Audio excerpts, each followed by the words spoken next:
9.5, 9.6, 9.2. Round of applause.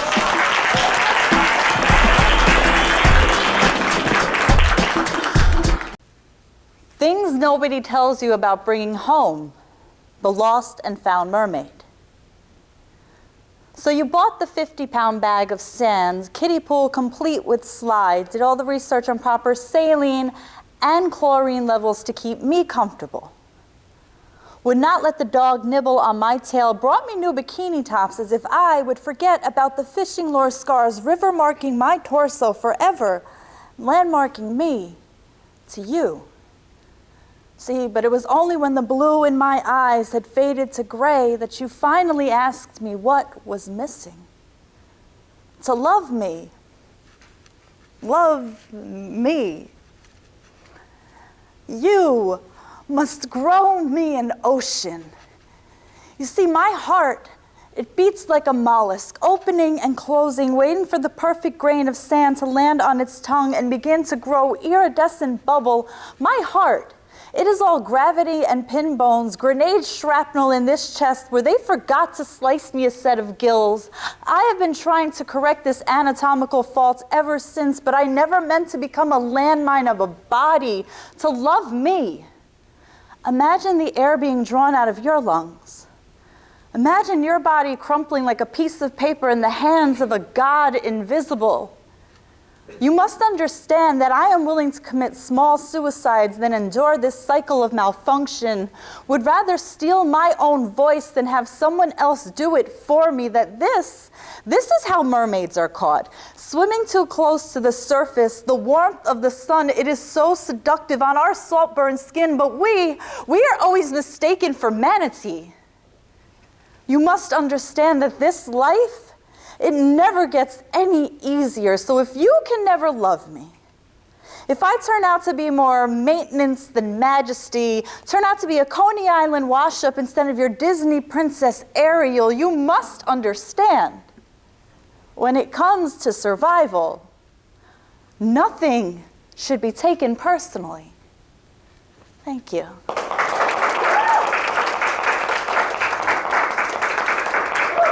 Thank you. Oh my God, that energy is ridiculous. Like I said, I'm a performance poet and epilepsy advocate. I've been doing this for, there you go, now we're easier. My fogs. I've been doing this for about 5 years. I've been doing the advocacy work for about 5 years too. It's kind of ridiculous. Oh, see, I wrote a little set list for you guys too, because I want it to be special. I'm gonna be doing some stuff that I do regularly, like all the time, that's in my brain, but some stuff that's from my new book too. I'll talk about that later. So I just wanted to make sure I got back to it.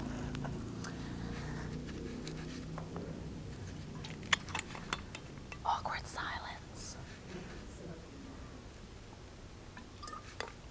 I don't have half, like, not even like 1/millionth of the movie quotes or movie interests that you would probably have, Zork. I'm sorry. I can't keep the banter going. So I'm just gonna have to jump into them.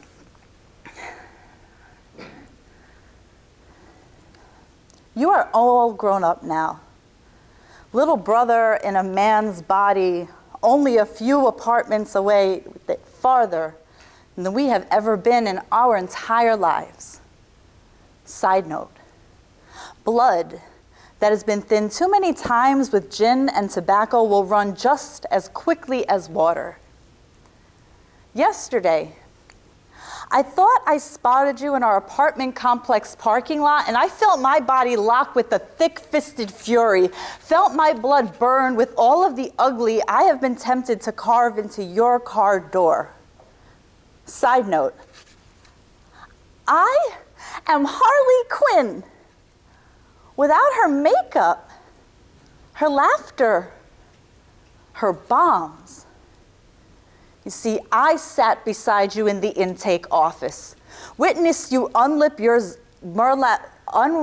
your burlap mask of sarcasm, remained stonewall as you revealed your dreams of wrapping a new Nissan around an oak tree on the way home from work. Side note, you live faster than most roller coasters. I try to tell myself this all comes from a part purple pigeonholed rage that I was never able to reach. The hand I always grasped for while crossing the street. The hands that can now not still themselves long enough to hold my own during a seizure. Now, you play with the rings on your fingers, too big. I imagine melting them down to silver slugs. Want to be the one who can kill the monster running around in your head. Want to know that I can still be the one that talks you off of cliffs. Instead, that night, I drove home and I wept for my baby brother. Side note, if I am the witch, then you are the wolf, and I have read all the fairy tales, so I know exactly how this is going to end.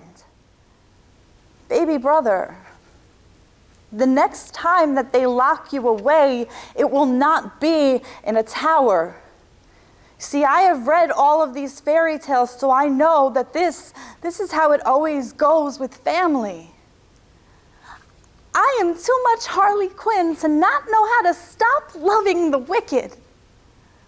Side note, the ones that we love, they never die an easy death.